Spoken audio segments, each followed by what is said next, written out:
እንደዚህ እንድታረግልኝ እለምናለሁ። ቀጥታ ጸሎትን አድረስ ታደርጋለህ።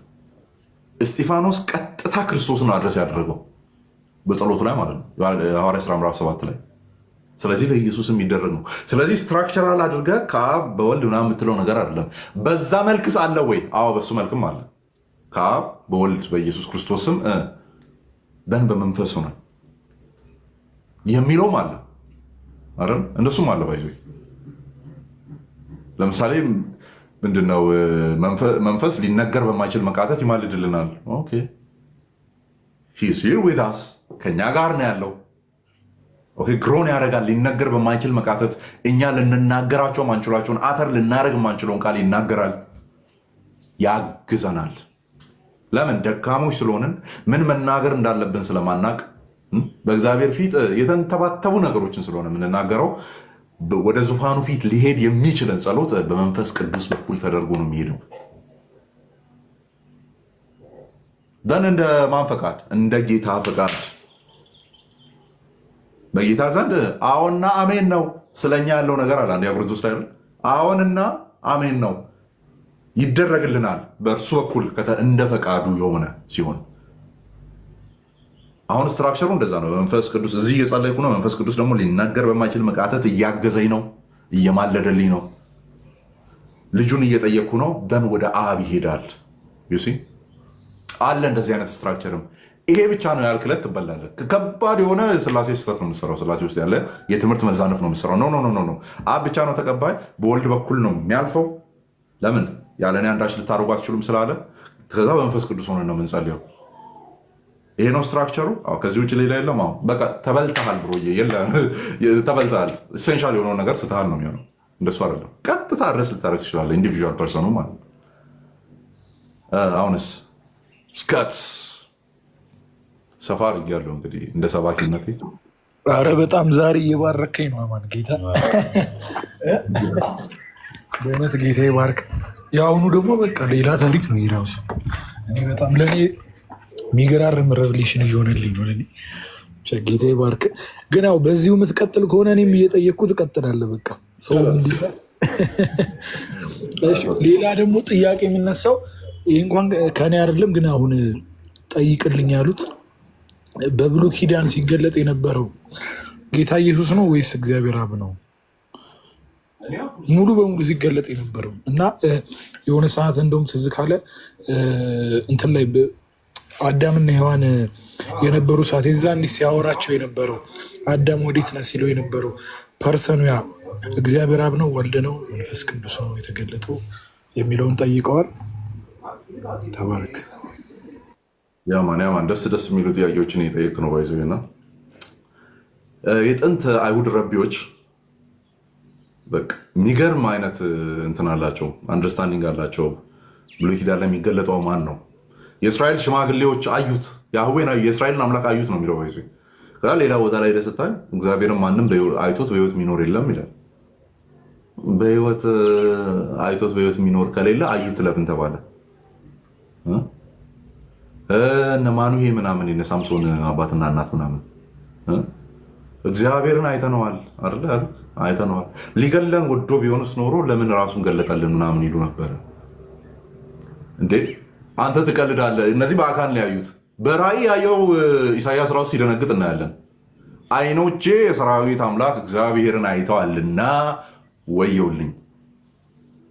አይደለም በአካል አይተ በራእይ ስታይ ራሱ የሚያስፈራ ነው። ስፕለንደሩም ያስፈራ ነው። ፕሬዘንሱም ያስፈራ ነው። ከባድ ነው ነው። እንደዛ ከሆነ ማሳረጊያው አዲስ ኪዳናችን ላይ መቼም ቢሆን አይደለ ማንም እግዚአብሔርን አይቶት የሚያውቅ የለም። ዮሐንስ ወንጌል ምዕራፍ 1 ቁጥር 18 መቼም ቢሆን አዲስ ኪዳናችን ባይመጣ ብሉይ ኪዳን ላይ ያለው አንዳንድ ሀሳቦች በጣም ነበረ ለመፍታት የሚያስቸግሩን የሚሆኑ የነበሩት፣ በጣም ብለር የሚሆንብን የነበሩት። መቼም ቢሆን እግዚአብሔርን አይቶት የሚያውቅ የለም። አዎ መቼም ቢሆን እግዚአብሔርን አይቶት የሚያውቅ የለም። ጆባ ዊትነሶች ይከራከራሉ ያችን ክፍል ይዘው። መቼም ቢሆን እግዚአብሔርን አይቶት የሚያውቅ የለ። ኢየሱስ ታይቶ ከሆነ ኢየሱስ አምላክ አይደለም። ያው እነሱ ፍጡር ነው። አሩሳዊ ትምህርት ስለሆነ የሚከተሉት ማለት ቀጥታ አሩስ ነው ባይዞ የሚከተሉት ትንሽ አሻሽሎ ማለት መቼም እግዚአብሔርን አይቶት የሚያውቅ የለ። ኢየሱስ እግዚአብሔር ከሆነና ታይቶ ከሆነ ደን ኢየሱስ ክርስቶስ እግዚአብሔር አይሆንም የሚል አርጊመንት አላቸው። ዮሐንስ ወንጌል ምዕራፍ 1 ላይ ያለውን እንይዘውና ወደ ብሉይ ኪዳን ሄደን እንፍታው። ዮሐንስ ወንጌል ምዕራፍ 1 ላይ ቁጥር 1 ቃል ነበረ፣ ቃልም ከእግዚአብሔር ጋር ነበረ። ስለዚህ ቃልና እግዚአብሔር ተብሎ የተጠሩ ሁለት አካላት አሉ። ዳስ ፖይንት አለቀ። ደን በቃል በኩል ሁሉ ተፈጠረ፣ ከተፈጠረው እንኳን አንዳች ያለ እርሱ የተፈጠረ የለም። ሁሉ በእርሱ ሆነ፣ ከሆነውስ እንኳን አንዳች ያለ እርሱ የሆነ የለም። በማን? በቃል። ስለዚህ ቃል ፈጣሪ ነው። ደን ከማን ጋር ነበረ? ከእግዚአብሔር ጋር። ማን ነው እግዚአብሔር እየተባለ ያለው? አብ። በምን እናውቃለን? ታች ወርድና በአባቱ እቅፍ ያለ አንድ ልጁ እርሱ ተረከው ይላል። እላይ ምን አለ? ቃል ከእግዚአብሔር ጋር ነበረ አለ። ታች ወርዶ ምን አለ? በአባቱ እቅፍ ያለ አለ። ስለዚህ ቃል ከእግዚአብሔር ጋር ነበረ። ምን አይነት ሪሌሽን ነው ሲባል የአባትና የልጅ ሪሌሽን ነው። እኛ ጀማ ስንሰበሰብ ምናምን የምንቀመጥበት አይነት ሪሌሽንሽፕ አይደለም። እቅፍነት ሲባል ጭኑ ላይ ተቀምጧል አይደለም። የአባትና የልጅ ቁርኝት ያለው ከመች ከመጀመሪያው። ኦኬ አባትን ነው እግዚአብሔር ብሎ የጠራው፣ ልጅን ነው ቃል ብሎ የጠራው። ያ ክፍል ቃልን ነው ሁሉ ፈጥሯል ያለው። ኦኬ ስለዚህ ሪሌሽንሽፕ ነበራቸው። ስለዚህ አንድስ እንኳን እግዚአብሔርን አይቶ የሚያውቅ የለም ተብሎ ዮሐንስ ወንጌል ምዕራፍ 1 ላይ ሲነገር ማን ነው አልታየም እየተባለ ያለው? እስካት ኦርደሩን ተከትለኝ ከሆነ ቃልም ከእግዚአብሔር ጋር ነበረ። ቃል ኢየሱስ ነው። እግዚአብሔር የተባለው አብ ነው። በምን እናውቃለን? ታች ወርዶ በአባቱ እቅፍ ያለ አንድ ልጁ ተረከው ስለተባለ።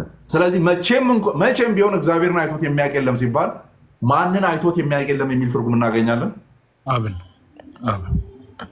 ብሉይ ኪዳን ላይ እግዚአብሔር ታይቷል የተባለበት ቦታ ሁሉ ላይ ማንን አስገብተን መፍታት እንችላለን? ኢየሱስ ነው ሲታይ ነበረው። ሶፉሊ በቃ ጌታ ኢየሱስ ነው ሲታይ ነበረው ማለት ነው። ጌታ ኢየሱስ ነው ሲታይ ነበረው። ምክንያቱም መቼም ቢሆን አብን አይቶ የሚያውቅ የለም መቼም። ስለዚህ እግዚአብሔር ታይቷል የተባለባቸው ክፍሎች ላይ በሙሉ ወልድ ነው ይዘን የምንመጣው። ለምን? እርሱ የክብሩ መንጸባረቅና የባህሪው ምሳሌ ነው። ኦኬ እሱ የክብሩ መንጸባረቅና የባህሪው ምሳሌ ነው። ያ የባህሪው ምሳሌ ሆኖ የሚገለጠውን የሚታየውን ኢየሱስ ነው ብለን ነው የምንፈታው። እሱ ነው። ስለዚህ ሙሴ ከ72ቱ ሽማግሌዎች ጋር ተራራ ላይ ወጥቶ እግሮቹ መስተዋት ላይ እንደቆመ እንደ ነሐስ የሆነ በመልአክ መልክ ይገለጥ ነበር። መልአክ ነው አይደለም፣ በመልአክ መልክ ይገለጥ ነበር። ዘጸአት 3 ላይ ያለው፣ ኢያሱ ምዕራፍ 5 ላይ ያለው፣ ማኑሄ ላይ እንደውም የማኑሄን በደንብ ማገናኘት እንችላለን። ሳምሶን የተወለደ ጊዜ ላይ ያለው። እስቲ የኢየሱስ ስሞች መካከል ኦር መገለጫዎች ሄደን እንመልከት። ለምሳሌ ኢሳይያስ ምዕራፍ 9 ላይ ያለው ሕፃን ተወልዶልናል፣ ወንድ ልጅም ተሰጥቶናል፣ አለቅነትም በጫንቃው ላይ ይሆናል። ስሙም ስም ማለት ምንድን ነው? መገለጫ፣ ስልጣን፣ ድርጊት አይደለም? እንደዛ ነው። ስም ማለት እንደዛ ነው። ስሙም ድንቅ፣ መካር፣ ወንደርፉል ካውንስለር፣ መካር፣ ኃያል አምላክ መገለጫው፣ የዘላለም አባት፣ የሰላም አለቃ ተብሎ ይጠራል። ይሄ ወንድ ልጅ ሆኖ በስጋ የሚገለጠው ከአብ የተሰጠን ስጦታ ምንድን ነው? ድንቅ ነው። ሂዝ ወንደርፉል። መካር ነው፣ ካውንስለር ነው፣ በምክሩም ያበረታ ማለት ነው። ኃያል አምላክ ነው፣ የዘላለም አባት ነው። ወንድ ጂሰሶች እዚህ ጋር ይመጡና ይኸው አብ ነው ይላሉ። አብ አይደለም፣ ከዘላለም አባት ነው አይልም። የዘላለም አባት ነው። ዘላለምን ኦውን ያደረገ ነው። ዘላለምን ያስገኘ ነው። የዘላለምን በርዝዴ የሚያውቀው ኢየሱስ ነው። ኢየሱስ ዘላለም ውስጥ አይደለም ያለው። የዘላለምን ልደት ቀኗን የሚያውቀው ኢየሱስ ነው። ኦኬ የዘላለምን ሃፒ በርዝዴይ ቱ ዩ ማለት ይችላል ኢየሱስ ክርስቶስ ዘላለምን ማለት ነው። ኦኬ ነገር ግን ዘላለም ኢየሱስን ሃፒ በርዝዴይ አትለውም። እሱ ነው የሚቀድማት። እሱ ነው ያስገኛት። እሱ ነው ያስገኛት። ስለዚህ የዘላለም አባት ነው። አባትነት ምንጭነት ነው። ኦኬ አባትነት ምንጭነት ነው። ስለዚህ የዘላለም ምንጯም ይሄ የተሰጠን ወንድ ልጅ ነው። እሱም ድንቅ የሆነ መካር የሆነ ኃያል አምላክ የሆነ ኦኬ እሱ ነው ዘላለምንም ያስገኛት፣ የዘላለምን ባለቤት ነው። አቢ አድ ማለት የዘላለም አባት ወይም ዘላለምን ያስገኛት የሚል ትርጉም ስላለው ኦኬ። ከነዚያ ስሞች ወይም መገለጫዎች ወይም ስልጣኖች ስም የሚለው በዛ ስለሚፈታ ውስጥ አንዱ ምንድን ነው? አሁን የመጀመሪያው ምንድን ነው? ድንቅ ብሎ ነው አይደል የጀመረው እስካት ድንቅ፣ ከዛ መካር ድንቅ ነው። ኦኬ ይሄ የሚወለደው ልጅ ድንቅ ነው። ወንደርፉል ድንቅ ነው። እነ ማኑሄ ቤት መልአክ መጣ ነው አይደል የሚለው። እነ ማኑሄ ቤት መጀመሪያ ለሚስቱ ተገለጠ። ከዛ ሚስቱ ሄዳ ለባሏ ለማኑሄ ነገረች። ከዛ እባክህን የተገለጥከው አንተ ከሆንክ ላክልን መልሰህ ተባለ። ደን መልአኩ ተመልሶ ይመጣል።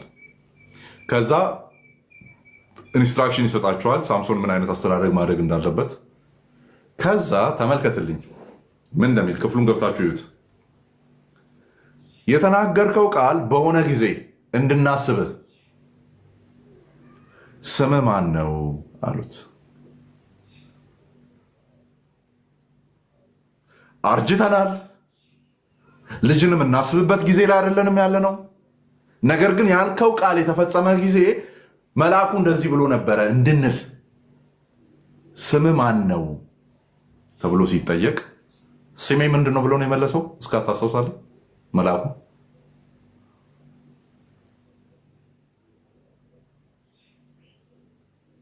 አለ እስካት ሚዩት ላይ ነው።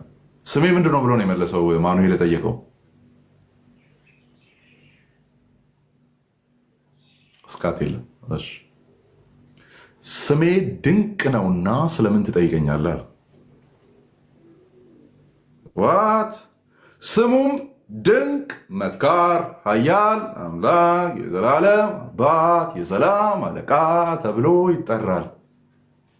እዚህ ጋር ስሜ ድንቅ ነው፣ ወንደርፉል ነው ስሜ ያለ። ስለዚህ ይላሉ የኛ ነገረ መልኮት ምሁራን በተለይ ዌስተርኑ ላይ ማለት ነው the special angel of Yahweh is Yahweh himself። የእግዚአብሔር ልዩ መልእክተኛ መልአክ ራሱ እግዚአብሔር ነው። አባቶችን በዚህ መንገድ በደንብ አስቀምጠዋል። ባይዞ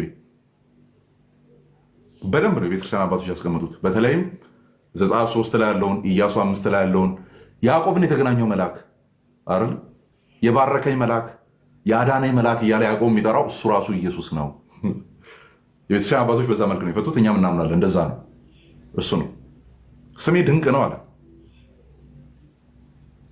ያ የተገለጠው መልአክ ብቻ ቢሆን ኖሮ መስዋዕት አይቀበልም ነበረ አይደለ? መስዋዕት አቀረበ አይደለ? ጠቦት አርዶ በዛ መስዋዕት በኩል በጭሱ አድርጎ አረገ ነው የሚለው፣ ሄደ ነው የሚለው። ኦኬ ሄደ። መልአክ ፍጡር ቢሆን ኖሮ ያችን መስዋዕት አይቀበልም ነበረ። እግዚአብሔር ስለሆነ ተቀበለ፣ ይዞት ሄደ ማለት ነው። ወልድ ስለሆነ ተቀበለ። ስለዚህ ብሉይ ኪዳን ላይ ሲገለጥ የነበረው ታየ ከተባለ የሚታየው ኢየሱስ ነው የሚሆነው። ምክንያቱም አብን መቼ ቢሆን ያየው የለም። እችን ልጨምርና ልጨርስ። አብ ይናፍቀሃል ወይ እስካት አለ በማን ልጅ ነበር አለው አማኒ አብ ይናፍቀሃል ወይ ብላችሁ ጠይቁኝ። አብ ይናፍቀሃል አብ ይናፍቀሃል ወይ? እሺ ተጠየቁ። ግን ቃሉ ነግሮኛል። መቼም እግዚአብሔርን አይቶት የሚያውቅ የለም። ኤንድ አብን ወደፊትም ታዩታላችሁ ተብሎ የተነገረን ነገር የለም። አብን ማየት ይናፍቀሃል ወይ ብትሉኝ የኔም መልስ ስሙ። ያው ቆርጦ አውጥቶ ለሌላ ዓላማ እንደሚጠቀሙ ታውቃለሁ። ግን ያው ማምነው ስለሆነ ልንገራችሁ፣ አብ አይናፍቀኝም፣ አይናፍቀኝም። ለምን? በልጁ ፊት ላይ ሙሉ የአብን ክብር ስለማየው። ዳሴት የክብሩ መንጸባረቅና የባህሪው ምሳሌ ነው።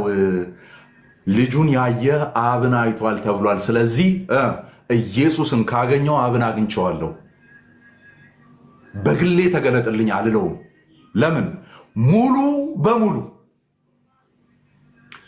በሙሉ አባቱን የሚወክል ሙሉ በሙሉ የአባቱ ክብር ያለው አብን ሙሉ በሙሉ መተረክ የሚችል።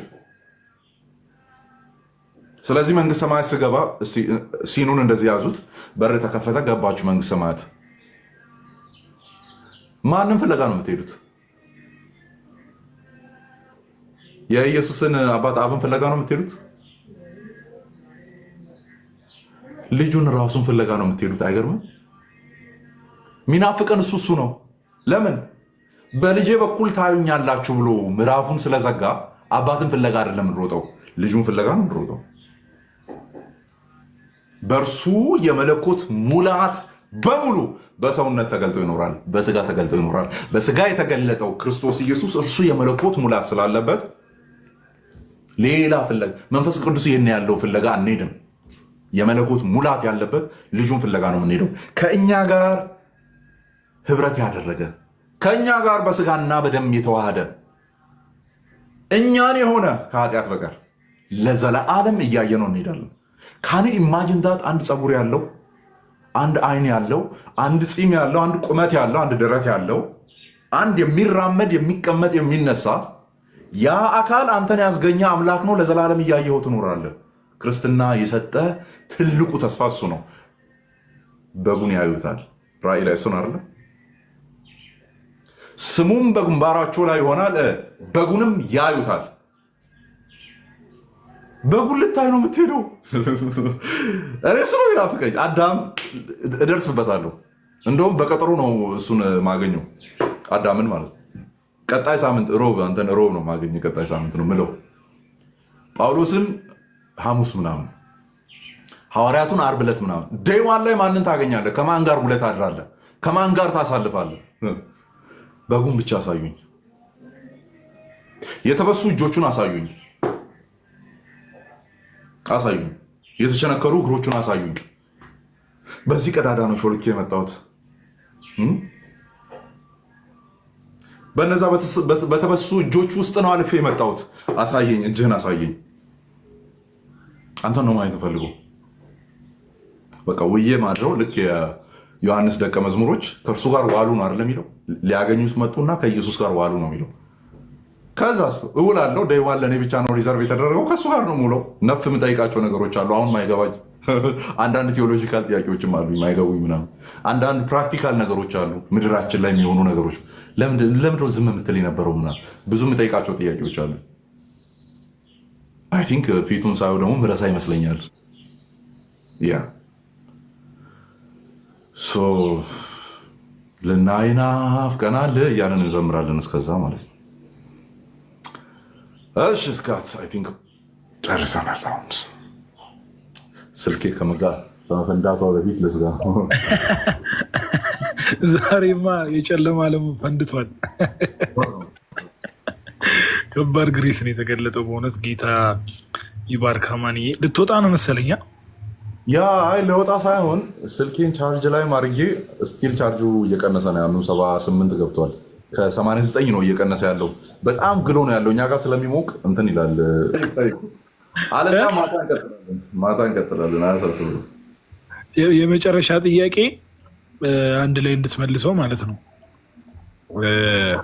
ጌታ ኢየሱስ ብዙ ጊዜ ሲያወራ ምናምን ከአብ የተሰጠኝ እያለ እና እንደውም የሆነ ጊዜ ዮሐንስን ነው አይደለ በቀኝና በግራ አስቀምጥልኝ ብለው ከዛ ይሄ ደግሞ አብ ካልሰጠሽ በቀር አይሆንም ምናምን ነገር ያላት አለ። ከዛ በስተመጨረሻው ደግሞ ኢየሱስ ክርስቶስ እርሱ ራሱ ላስገዛለት ይገዛል፣ ስልጣን ሁሉ ለእግዚአብሔር አብ አሳልፎ ይሰጣል ምናምን ይላልና እሱን ሀሳብ ግልጽ አድርግልን ተብልሃል። ተባረክ። ጠበብ ስናደርገው የሚሆነው አንደኛ ቆሮንቶስ ምዕራፍ 15 ነው የሚሆነው ማለት ነው። አብ ራሱ ላስገዛለት ምናምን የሚለው እሱ ጋር ነው የሚሆነው ወይም እነዛ ደግሞ ደጋፊ ሀሳቦች ናቸው። ኢቨን ለመጨመር ያክል ሐዋርያት ሥራ ምዕራፍ 1 ላይ ያለው አብ በገዛ ስልጣኑ የወሰነውን ጊዜና ዘመናት እንድታውቁ ለእናንተ አልተፈቀደላችሁም። ይመሳሰላላ እንደዚህ አይነት ሀሳቦች እነሱን የያዘ ሆኖ ከዛ ወልድም እንትንም አሁን ሁለት ኢንዲፔንደንት ጥያቄዎች ናቸው እነዚህ። አሁን የሚገናኝበት ቦታ አለው፣ ግን ራሱን ችሎ ነው የሚፈታው።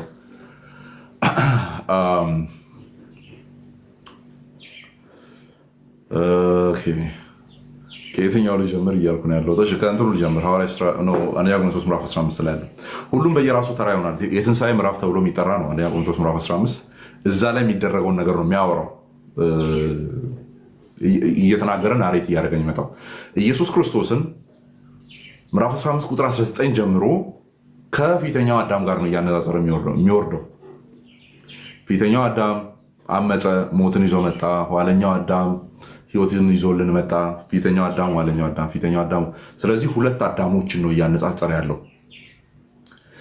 ፊተኛው አዳም ባለመታዘዝ አመፅን፣ በአመፅም ሞትን፣ ኋለኛው አዳም በመታዘዝ ሕይወትን፣ በሕይወትም የዘላለም ሕይወትን ለነፍሳችን ድነን የዘላለም ሕይወት በሚመጣውም ዓለም ራሱ ሴኪውር የተደረገ ያኛው ዲስትራክሽንን፣ ያኛው ጥፋትን፣ ይሄ ደግሞ ድነትን አመጣ ነው። ፖይንቱ ይሄ ነው። ያኛው የሚበሰብስ ነው፣ ወደ ሞት ይዞ መሄድ ነው። ይሄኛው ደግሞ በህይወት የበቀለ ነው። በመበስበስ ይዘራል፣ የፊተኛው አዳም ተብሎ የጠራው። ከዛስ በኃይል ይነሳል። በክርስቶስ በኩል ያለው ደግሞ የማይበሰብስ ሆኖ ይነሳል፣ መንፈሳዊ ሆኖ ይነሳል። መንፈስ ሆኖ ይነሳል ሳይሆን መንፈሳዊ ሆኖ ይነሳል።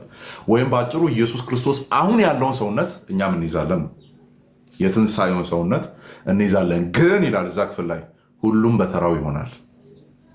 ኦኬ፣ በተራው ሲሆን ይህ ኋለኛው አዳም በስጋና በደም ከኛ ጋር የተካፈለው ኢየሱስ ክርስቶስ አምላከ ወሰብ የሆነው አምላክም ሰው የሚሆነው ማለት ነው፣ በአንድ አካል የተገለጠው እርሱ ኋለኛው አዳም ተብሎ እየተነገረን ካለ መታዘዙ ነው እየተወራለት ያለው። በስጋ ተገልጦ ያደረገው ነገር ነው እየተነገረን ያለው።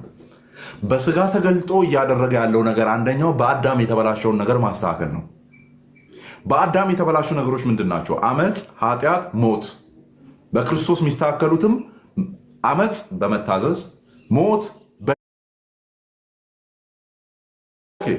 ሰው ያኔ ሲፈጠር ሰውን በመልካችን እንደ ምሳሌያችን እንፍጠር፣ የመጀመሪያውን አዳምን ማለት ነው። የባሕር ዓሦችን የምድር ወፎች ያደረገ ያለው ነገር አንደኛው በአዳም የተበላሸውን ነገር ማስተካከል ነው። በአዳም የተበላሹ ነገሮች ምንድን ናቸው? አመፅ፣ ኃጢአት፣ ሞት። በክርስቶስ የሚስተካከሉትም አመፅ በመታዘዝ ሞት በህይወት ፍርድ ደግሞ በዘላለም ድነት ማለት ነው። በዚህ መልክ ይስተካከላሉ። ኦኬ፣ ሰው ያኔ ሲፈጠር ሰውን በመልካችን እንደ ምሳሌያችን እንፍጠር፣ የመጀመሪያውን አዳምን ማለት ነው። የባሕር ዓሦችን የምድር ወፎችን በምድር ላይ የሚንቀሳቀሱትን ሁሉ ምን ይበሉ? ይግዙ። ገዥነት ጭምር ተሰጥቷል። የእግዚአብሔርን ሪፍሌክት እንዲያደርጉ የእግዚአብሔር ነጸብራቅ እንዲሆኑ ተደርገው ነው የተፈጠሩት። ያንን ምን አሉ? አጡት። በምን ምክንያት? በኃጢአት ምክንያት። ከእግዚአብሔር ጋር ያላቸውን ያንን ገዥነት የሰጠው ማን ነው? እግዚአብሔር ነው የሰጣቸው።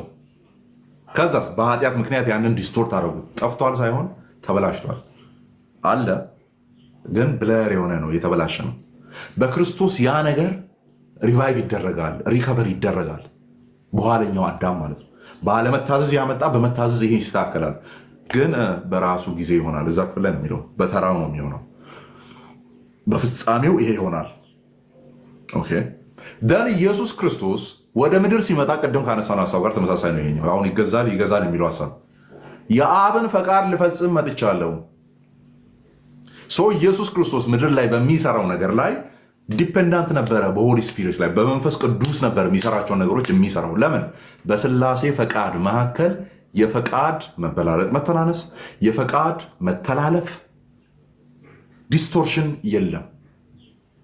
ኦኬ የአብን ፈቃድ ሊፈጽም ነው የመጣው። ያንን ነገር ሰስቴን ሊያደርግ ነው መንፈስ ቅዱስ ምድር ላይ ያለው። ክርስቶስ ኢየሱስን እሱ ላይ ዲፔንድ ሆኖ ነበረ። እኔ በመንፈስ ቅዱስ እነዚህን ነገሮች የማደርግ ከሆነ አይደል ኢየሱስ ክርስቶስ ሲል የነበረው ያ። ስለዚህ እንትኑ ገጥሟል ማለት ነው። ምንም ከመሀል ላይ የሚሰበር ነገር የለም። የአብ ፈቃድ ይፈጸማል። የልጁ ፈቃድ ያም ነው። መንፈስ ቅዱስን ያንን ነው የሚያጸናው። መሀል ላይ የሚበጠበጥ የሚባል ነገር የለም። ኦኬ አሁን ግን ያንን ከዘላለም በፊት ያለውን አሁን ክርስቶስ ኢየሱስ በስጋ የተገለጠ ነው። በስጋ ከመገለጡ በፊት የነበረውን ያንን ከዘላለም የነበረውን የሶስቱን ዩኒየን ስንመለከት መልአክ ማይላክ የቀደመ የተከተለ ምናምን የሚባል ነገር አታወራለትም። የለም በቃ እኩል ነው፣ ኮኤግዚስት ያደርጋል፣ ለዘላለም ያለ ነው ብለን እንፈታለን። ምድር ላይ ባለው አስፔክት ላይ ግን ከአባቱ የተቀበለው ነገር አለ። ማቴዎስ 28 ላይ ስልጣን በሰማይ በምድር ምን ብሎኛል? ተሰጥቶኛል። ማን? እኔ በስጋ የተገለጥኩት። በስጋ የተገለጠው እያወራ ያለው እሱ ስለሆነ እኔ በስጋ የመጣሁት በምድርም ስልጣን አለኝ በሰማይም ስልጣን አለኝ ተሰጥቶኛል ያለው። ኦኬ ለምን ሲባል ኦኬ በምድር ላይ ላለ አገልግሎት ብቻ ነበር ስልጣን የሚያስፈልግ የነበረው። አሁን አያስፈልግም የሚባል ነገር የለም። በሰማይ አይደለም አንተ ምድር ላይ ነበረ ሚሽንን ተቀብለ ይርኩ አሁን እዚህ ምን ሰራለህ አይነት ነገር የማይመጣበት ትልቁ ምክንያት ስልጣኑ በሰማይም በምድርም ያለ ስለሆነ። ኦኬ ሶ ከምን አስፔክት አድርገህ ታወራለታለህ ያንን ሲባል ሰው ሆኖ እንደመምጣቱ አንደኛ ቆሮንቶስም እያወራ ያለው ዋለኛው አዳም ሰው የሆነው አዳም እሱን ነው እያወራ ያለው። ስለዚህ አሁን እግዚአብሔር ሁሉ በሁሉ ይሆን ዘንድ ይላል አይደል ሲዘጋ። አሁን እግዚአብሔር ታዲያ ጎዶሎ በጎዶሎ ነው?